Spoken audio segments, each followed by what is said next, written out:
সরাসরি হুমকি দেওয়ার সাহস পায় না আরকি। ছাত্রদল হুমকি দিচ্ছে এখন আমি ছাত্রদলকেই কতটা গুরুত্ব দিচ্ছি এটাও একটা বোঝার ব্যাপার আরকি। সো তাদের হুমকি দিয়ে আমি তো গুরুত্ব দিব না। কারণ একেকজন ৬-৭ সেশনের।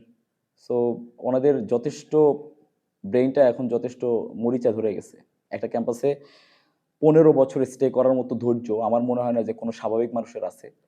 সো আ তাদের বয়সী যারা ছিল এই ক্যাম্পাসে তাদের বিয়ে হয়ে গেছে, ২ টা বাচ্চা হয়ে গেছে, ১ম টার বিয়ের বয়স হয়ে গেছে।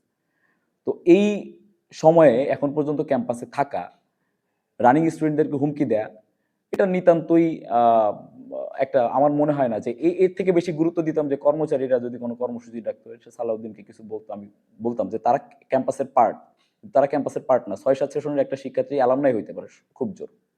কিন্তু তারা রানিং ছাত্রদল হিসেবে তারা আমার কাছে আসেনি। হুমকি আসে ফোনে, মেসেঞ্জার কলে, আ কিন্তু এগুলো তো সরাসরি হুমকি দেওয়ার সাহস পায় না আরকি।